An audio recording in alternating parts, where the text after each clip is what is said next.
these high heels and cherry red lipstick tell me he's got a woman. Actually, no. He doesn't. After doing some investigating, I came to the conclusion that his name is Mark Torres, and he's in a homosexual relationship with a man named Devin Savoy, who— It wasn't a woman at all.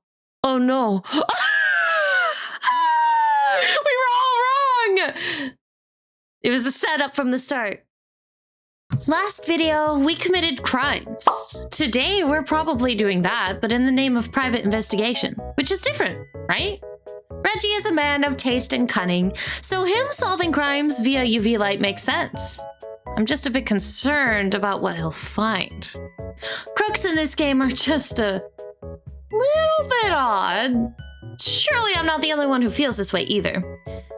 And I'm positive we're in good hands. Emphasis on we and not them. So before I mysteriously disappear, make sure you leave a like and subscribe, and let's get into it. Have you ever wanted to be a hard-boiled detective that solves crimes? Yeah, maybe one who crawls through ventilation shafts and accidentally breaks into the wrong office, unintentionally commits corporate espionage, and shatters the security guard's jaw when he tries to stop you, handcuffing him to a radiator before making a swift escape through the window of a 14th floor apartment? Well, boy, you really have some stuff to work on. But in the meantime, we can simulate all of those things in Shadows of Doubt. This game offers a procedurally generated world with hundreds of unique citizens innocently going about their lives until one of them snaps and becomes a serial killer. As unlicensed detectives, we are the only people that can solve these crimes and bring their offenders to justice. Can we save the world from homicidal maniacs, or will we become one in the process? There's only one way to know. But first, a word from our sponsor. This video is sponsored by Raid Shadow Legends. It's an RPG PvP mobile phone lifestyle experience with over 80 million downloads, in-depth customization, and amazing graphics. Personally, I enjoy the boss battles. Sometimes I fight them in public, and when I lose, I scream and cry before slamming my head through some drywall. But it's all in good fun. Speaking of fun, Raid wants us to play a game called MOBAs are weird that way. And I mean this in a non-offensive way, just like you get oddly addicted to them and really competitive really fast. I mean, well, that's my experience. Do I just get addicted really easily and then really competitive too quickly? Am I the weird one? Nah, that's normal. Through some drywall, but it's all in good fun. Speaking of fun, Raid wants us to play a game called Kiss, Marry, Kill using their roster of over 800 unique champions. I'll start by saying that I would kiss Troglodyte because he is charming and reminds me of myself. I would also marry Troglodyte for the exact same reasons. Finally, I would kill Shatterbones because his Precambrian facial characteristics and male pattern baldness intimidate me greatly. Also, you have until November 10th to explore Raid's haunted cemetery for a chance to win in-game items and real-life prizes. Simply download Raid using the links below, enter your player ID at this address, grab a shovel, and begin your career in grave robbing, because there's over $20,000 worth of Amazon gift cards to be found, along with several powerful champions. Download Raid with the link in my description or the QR code to get all this free stuff and Epic Champion Talia. Thank you, Raid. Now back to the video. We start by generating our character and city. Everything in Shadows of Doubt is disgusting and caked in a thick layer of corruption, so naturally I used my Discord server as the seed phrase. For my character, a white male named Reginald the Fist. More on that later. For now, let's begin. The city calls out to me like a cheap escort. She doesn't want me, but she needs me. It's constantly raining in an effort to shower these filthy streets clean, but it never works. This place is being choked by nihilism so hard that it's bulging at the eyes, dying a slow death, one citizen at a time. But that stops now. We spawn into a dirty alley as a high-masking autistic— That was a really good opening, like actually. He nailed the perfect ambiance for that opening. And then he goes straight into something about autistic driving.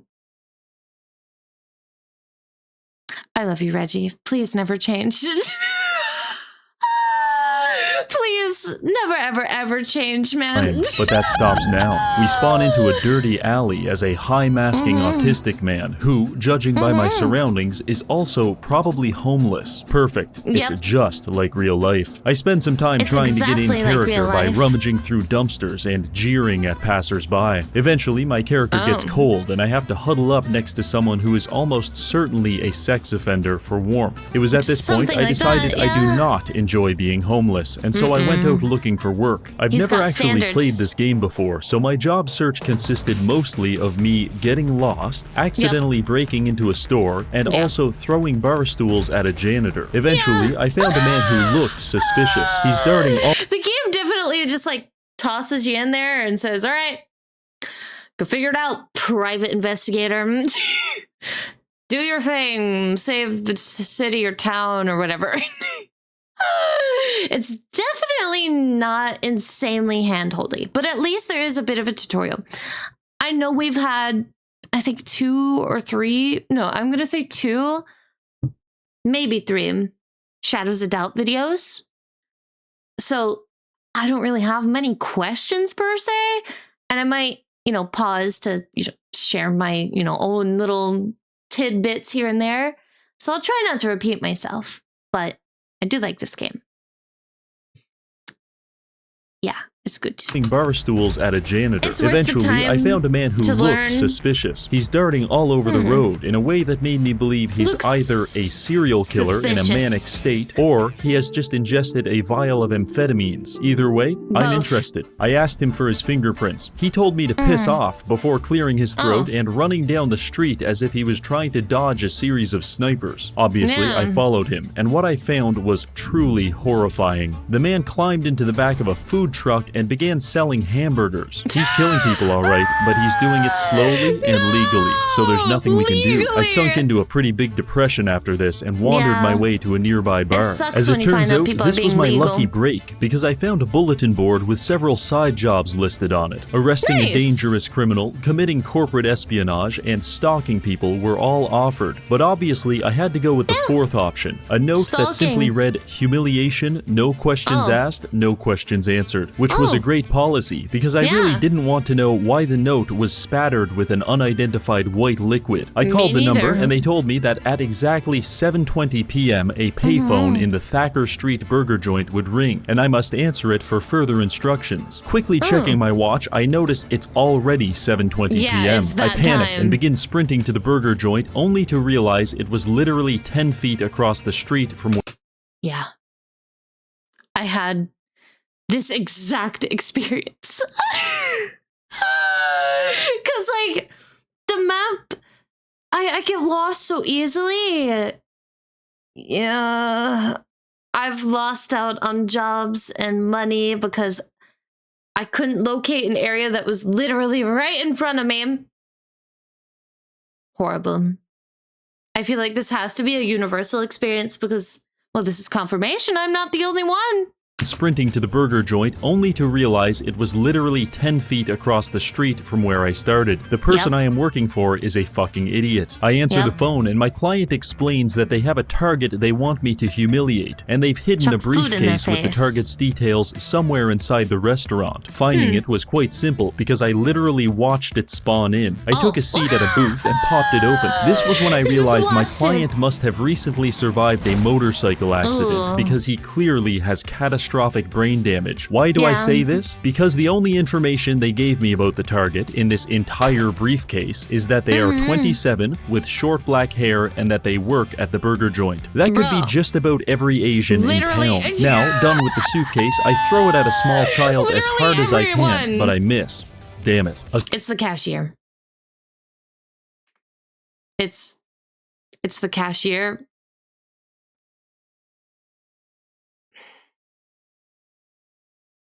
If it's not the cashier, I'm not gonna lie, I would probably crash out. Because that is such a vague description. The only thing you have to bank on is that they work at the burger joint. And it's a public humiliation thing. So I guess it makes sense for it to be the guy at the cash register. But why? He didn't do anything to you that I know of. But yeah, I'll try to pause it on his face. But I can't be the only one who instantly saw him and said, yep, it's him. The suitcase, I throw it at a small child as hard. You see it? I see it. He's the palest guy in there. Aside from the child. It's him. Unless it's a her. In which I can't tell. Because they're made of squares. They are made of squares. Hard as I can, but I miss. Damn it. With the suitcase, I throw it at a small child as hard as I can, but I miss. How do you miss that? Assuming that the target is even here in the first place, these descriptors narrow it down to this girl behind the counter. Oh, Our that's mission, a woman. humiliate her by throwing food in her face and using our camera to take a photo of it. This will be easy, I thought to myself. So I purchased a random food item and launched it at her eyes. However, the item I purchased was scalding hot coffee, and I believe that upset her greatly. Because as I was fumbling with my camera, she jumped over the counter, pulled out a knife, and started stabbing me to death. As if this wasn't bad enough, everyone else in the restaurant also began brandishing knives and chasing me as I jumped from booth to booth, snapping photos of what was sure to be my final moments on this earth. At one point, a man even pulled a gun and attempted to blow my head off. However, he missed and shot an innocent bystander in the shoulder. This was where it got interesting, because this accidental homicide incensed the crowd further, and they entered into some kind of blood orgy and started stabbing each other wildly. I documented the entire thing from behind a couple of booths. Eventually, the mass hysteria became so extreme that it activated the security alarms, and high-powered ceiling turrets began firing into the crowd indiscriminately. This was when I knew it was time to leave. I had done enough. Thankfully, while this was unfolding, someone was murdered, and for once, it wasn't my fault. Thankfully, while all this was happening, a murder happened. I get to make money now. If that is how anyone in the real world views their job as a private investigator, that must be horribly depressing. Because I could never.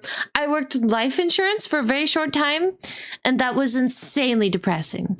I did not last very long in that field. No, it was bad for me.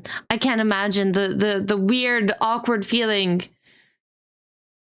You must be some level of psychopathic if you get excited that there's another case to work on. Reggie?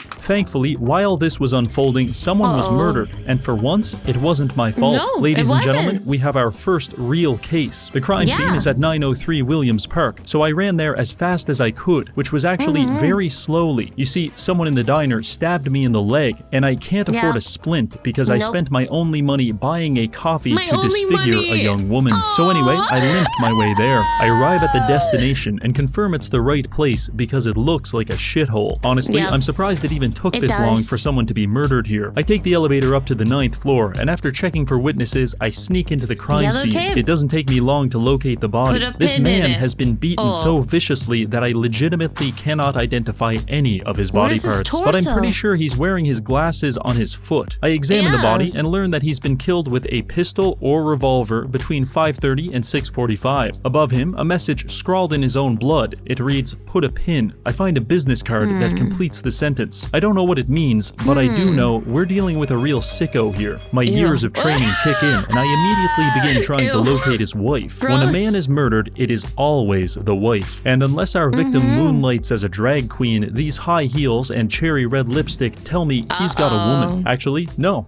He doesn't. After doing some investigating, I came to the conclusion that his name is Mark Torres, and he's in a homosexual relationship with a man named Devin Savoy, who— It wasn't a woman at all. Oh no. We were all wrong. It was a setup from the start. Man. That's definitely Reggie. It wasn't a woman. It was a man. And that's okay. But definitely looked like a woman.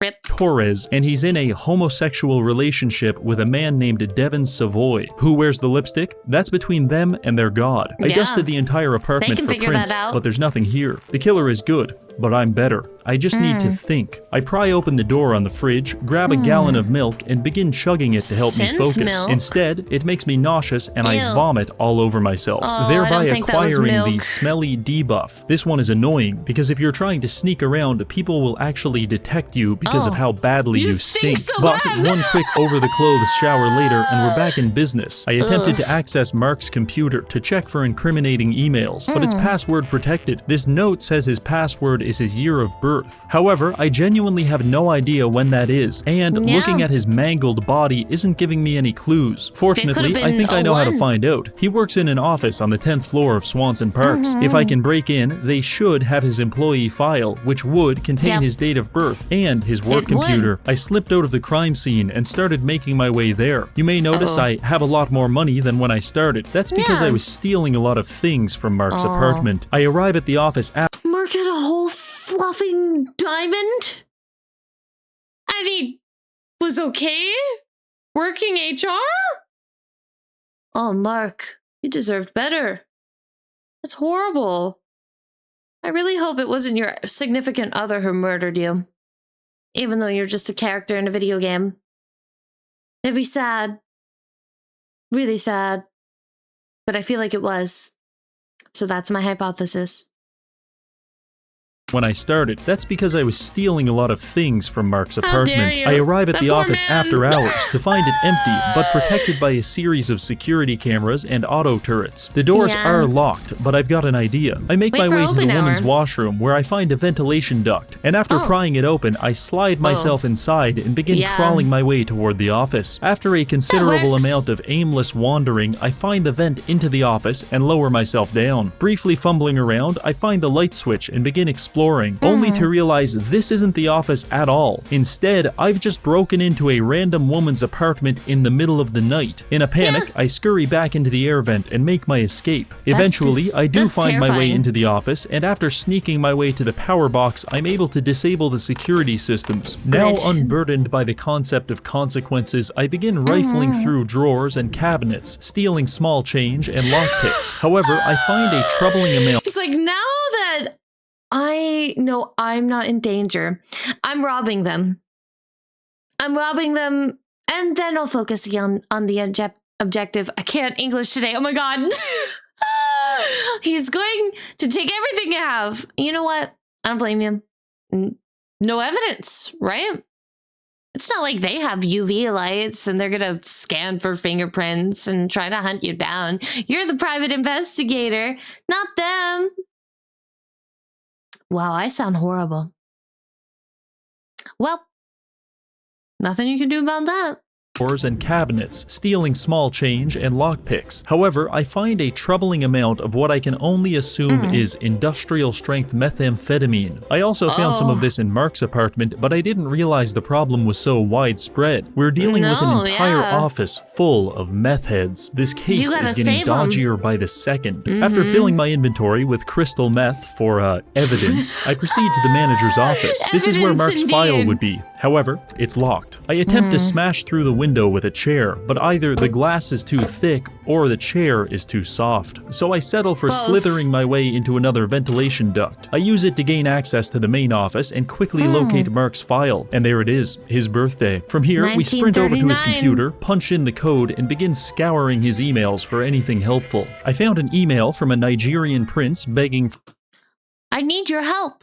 I have become stuck overseas after being mugged dreadfully. I have no papers and I'm greatly nervous. Please send me 1,500 credits for new papers from the consulate at once via oh, bro, this is literally written exactly like those scam emails that are like,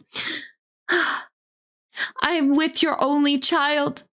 Have my Bitcoin wallet. Please help me. Or, I'm sorry to leave you with my only child. Here's my Bitcoin wallet.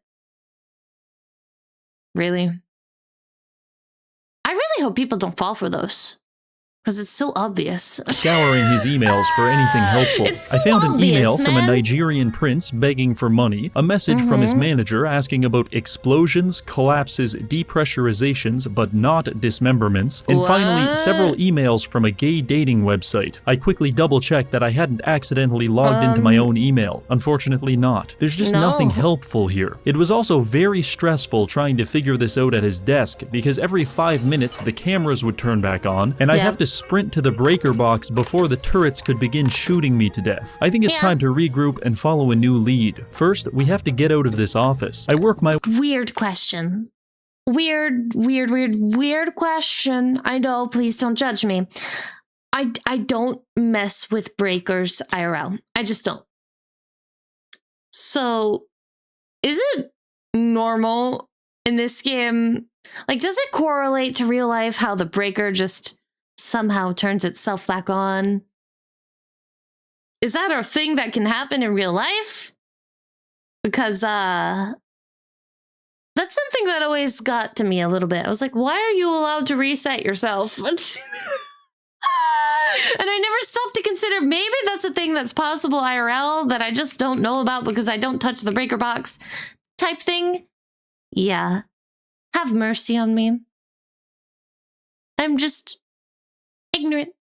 to death. I think it's time to regroup and follow a new lead. First, we have to get out of this office. I work my way back into the air vents and quickly become lost. I spend so much time crawling around aimlessly that I actually start to develop hypothermia, and my character begins shaking violently. Luckily, we made it out before freezing to death. It's at this time I'd like to point out that in the process of breaking into that office and stealing their valuables, I committed approximately $15,000 worth of crimes. Fortunately, no one caught us, so the fines disappear as soon as we leave the building. Now, all of this hypothermia has got me pretty hungry, so I head over to a vending machine to buy some food. I needed to free up space in my inventory, so I decided to temporarily place this diamond ring on the ground until I can finish my meal. However, the very second I take out the ring, a jabbering homeless man rushes me with a knife and demands all of my money. I kindly explain that I stole this money fair and square, and he's not getting a cent from me. That's when the stabbing started. He chased me down the street and around a hot dog cart before I managed to climb a pile of boxes and get out of his reach. We're kind of at a stalemate here. He can't reach me, but I can't get away. I tried to get him to leave by bouncing coins off his forehead, but he wouldn't budge. Eventually, I made a break for it, and he chased me for about 3 blocks before I lost him in some kind of garbage room. At this point, I am both scared and confused. I've been stabbed multiple times, and I'm still no closer to solving my crime. In fact, am I even a detective, or am I just a homeless man who breaks into crime scenes to steal food and throw up on the carpet?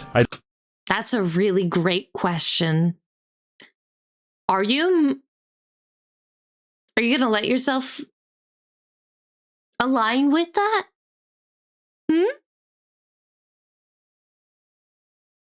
As far as I'm concerned, I'm not.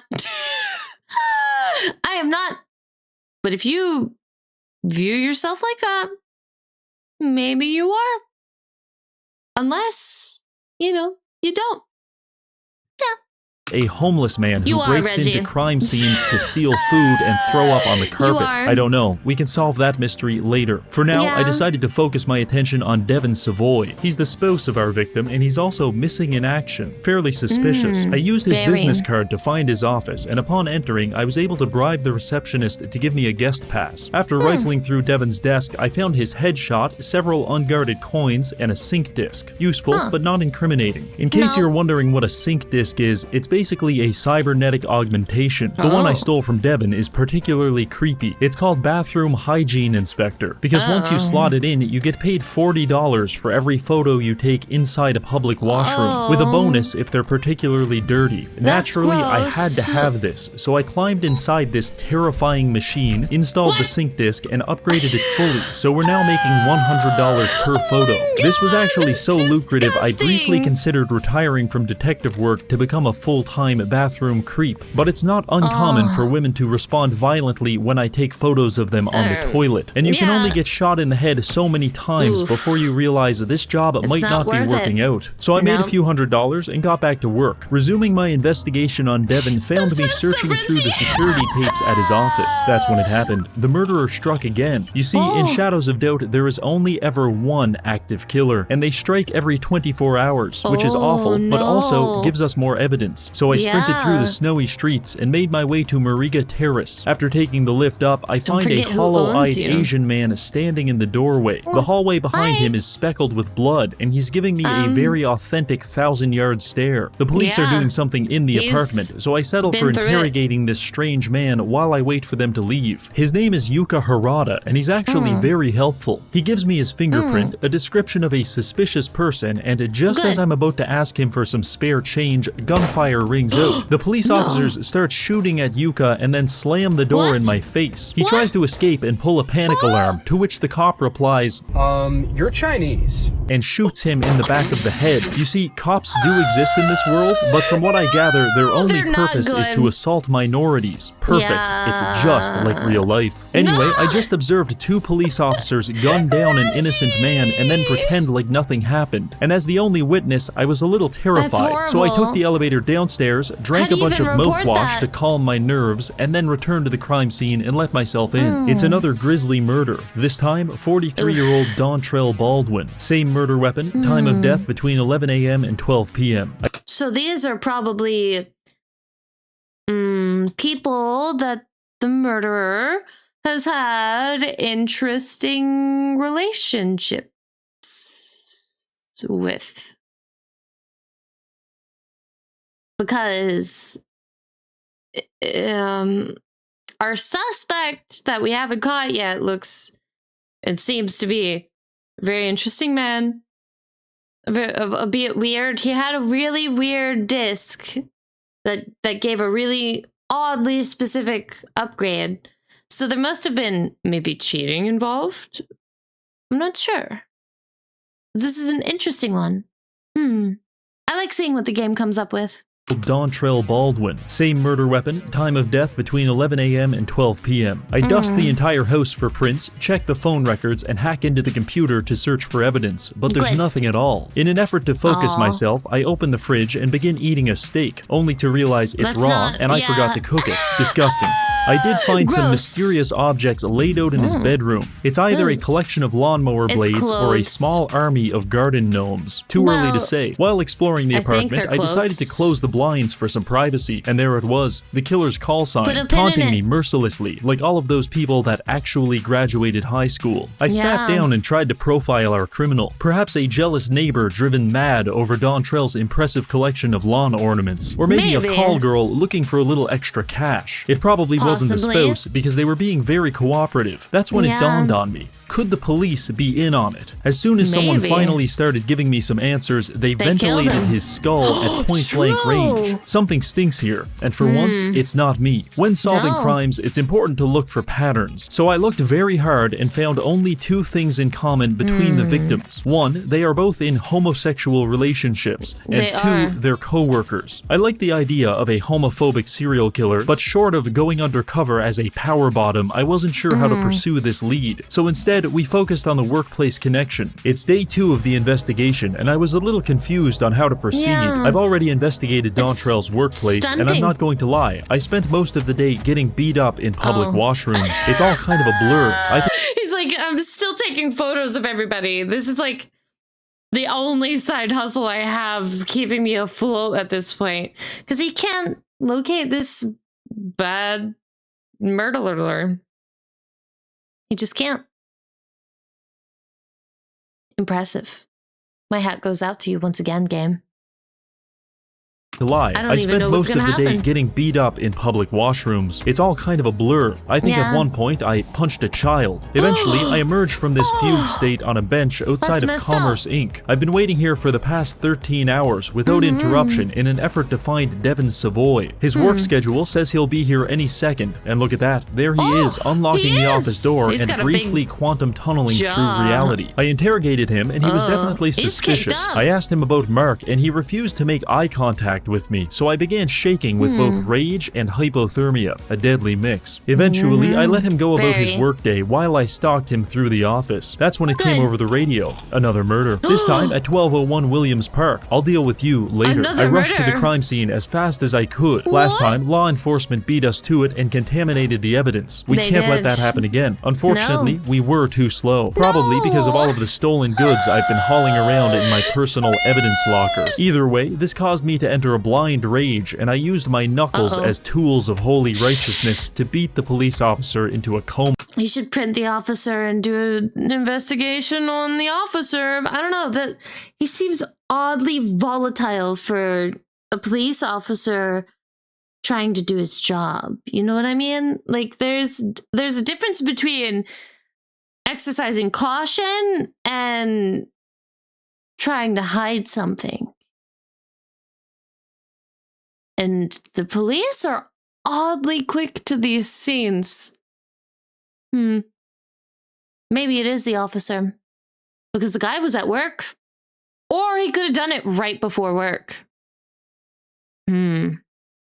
Depends on what happened, I guess. I used my knuckles as tools of holy righteousness to beat the police officer into a coma. Just for good measure, I also handcuffed him. I began scanning for blood and footprints, but after ramming the policeman's head through a tube television, the crime scene became somewhat contaminated. It's a bit Fortunately, messy. the bedroom was relatively pristine along with the body. It's Winton Goolsby, CEO of Cotton Inc., the same company Mark and Dontrell worked for. Someone is knocking off the upper management. First, the head of HR, then marketing, and now the CEO. Who could it be? Competition? Jaded employee? Maybe even me in some kind of violent drug binge? Only time will tell. I searched the apartment to find the following: fresh footprints from a size 12 woman's heel, a singular 8mm cartridge, and finally a new sync disk. This one allows you to make money by installing data mining software on work computers. Winton Goolsby, you naughty, naughty boy. This was all helpful, but we really cracked the case wide open after I infiltrated the apartment building's security office. Here, I can access the cameras for every floor of the building, and luckily there's one with a good view of Winton's unit. He died around lunchtime, so I scrubbed through the footage and found a few potential candidates. However, one stuck out in particular: Andrea Naryan. Why do I know this name? Everyone else was just unidentified citizen. That's Why when do it we hit know me. that one I know person? Andrea because I took a Polaroid of her on the toilet at Cotton Inc. If she works at that office, that means she knows all 3 victims, and we have her on tape entering and leaving Winton's apartment around the time of the murder. This is very good. I printed out a photo of Andrea and began building a profile for her on the tack board. According to her work schedule, she should be at the office right now, which gives us the perfect opportunity to break into her apartment and begin stealing things. I suppose we can also try to solve the crime while we're there too.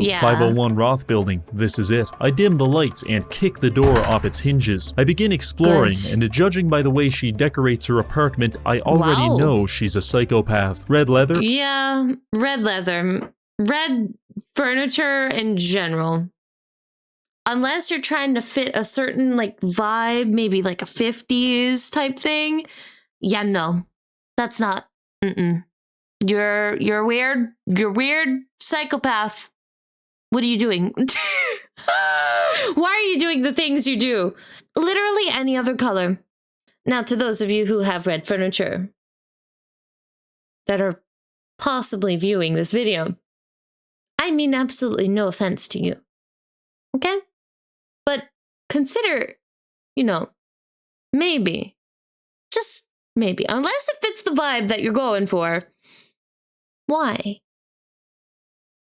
Why? Judging by the way she decorates her apartment, I already know she's a psychopath. Red leather on a green carpet? Doctor, lobotomize this woman immediately. However, even more diagnostic than the poor decor was this crumpled up piece of paper I found. It describes a woman tying a man to a chair and dancing around waving a knife in his face while he begs for his life. This, on its own, would be suspicious. However, it's not on its own, because there are hundreds of these notes all over her apartment. On the couch, in the cabinet, bathroom sink, wrong with random her? drawers, inside the oven, running shower, and of course, there was about 2 dozen inside the fridge. What? Each In one the reading the fridge? exact same thing. Bro. This bitch is definitely killing people. Oh, She's and I also messed found up. some 8mm ammunition that fits the murder weapon. Now look, I'm Yeah. 99% sure this is our killer, but I'm a by-the-books kind of guy, so I want to Yeah. catch her in the act. It's not a sexual thing, I just really need to be sure it's her. Mostly We have because I to. get fined pretty heavily for arresting the wrong people, and I worked $100 too is a hard lot. to make this money just to lose it on some psycho bitch with a photocopier. So here's what I do. Exactly. I go to a vending machine and purchase a GPS tracker. I'm going to Oh. put this on Andrea and monitor her movements throughout the day, because much like a Nice. Nigerian prince has a physiological need to steal Oh. my credit card information, Andrea has a need to kill someone every single day. does. However, this time This is I'll be true. ready, following behind her every step of the way, right Yeah. until she breaks into an apartment, at which Yeah. point I'll smash her head in with a dumbbell, find Catch the her murder in the weapon, act. and haul her off to jail. But first, we need to get the tracker on her. So I hung around her apartment building until she entered her home. Then I Good. knock on the door and back up all the way across the hall and into the elevator, which gives me the maximal possible runway. Just as I hear her begin to unlock the door, I sprint towards it, jump into the air, and slam both of my feet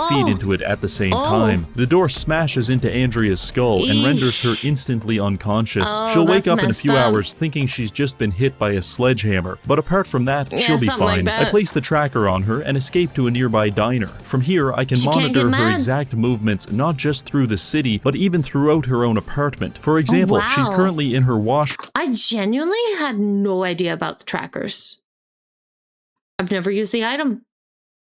I just do the thing and figure it out with deduction and reasoning and evidence, of course. I never used a tracker.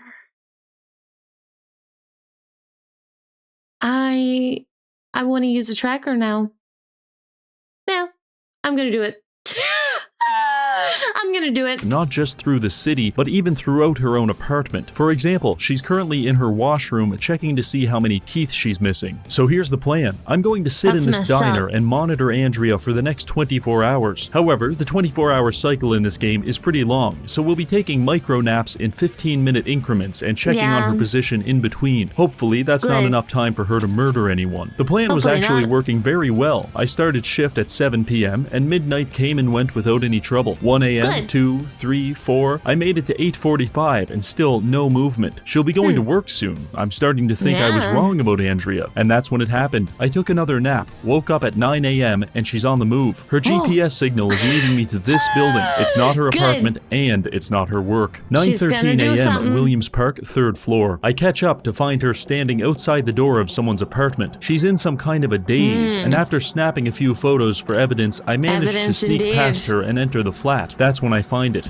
the next victim. We're too late, and Andrea Andrea! rushes past me and attempts to escape. Andrea! Not this time. I grab a No! tea kettle from the stove and beam it off the back of her head like a baseball. Eee. She falls like a sack of potatoes, and Yeah. before she can recover Knocked from out. yet another traumatic brain injury, she's already in handcuffs. We've got Good. our killer, and she even still has the murder weapon in her inventory. I leave Andrea cuffed up in the hallway while I head to City Hall to turn the case in. You might be That's worried messed she'll up. escape, but I'm pretty sure she can't even walk anymore after taking that tea kettle to the head. After Nah, filling out the arrest not form, we well hand enough. the case in and wait for our results. Apparently, I fucked up the paperwork a bit, but most importantly, we arrested the right person, and as a Good. reward, we received $1,700 and our social credit increases, which means the Communist Party will stop putting estrogen in my water supply. What a shame. Oh, and in case you're wondering about the police officer we assaulted, What a shame indeed. I'm sorry that this is something you wanted. Would you like to lessen your social credit? I didn't think so. It's not an ideal, man. estrogen in my water supply. What a shame. Oh, and in Yeah. case you're wondering about the police what? officer we assaulted at Winton Goulby's apartment, yeah, I'm pretty sure he's dead. I turned off all the lights and left him handcuffed in the living room. Regardless, the streets are safer and the world has us to thank for it. Yeah. Thanks for watching, and I'll see you in the next Of video. course. Finally, don't forget to install Oh, Raid using right. the links below to get all this cool stuff. Alright, see you later. Thank you, Reggie! All the love. Thank you for being such a weird, interesting guy. Smart man. Thank you for tuning in to another Neko Reacts. So, that was a bit of a loop. Did you also think it was the possible boyfriend at the beginning? I know I definitely was. The entire time I thought it was until nearly the very end. Well, anyway, let me know what you think. Until then, please leave a like, subscribe to the universe, and I'll see you in the next one. Matanya! Bye-bye!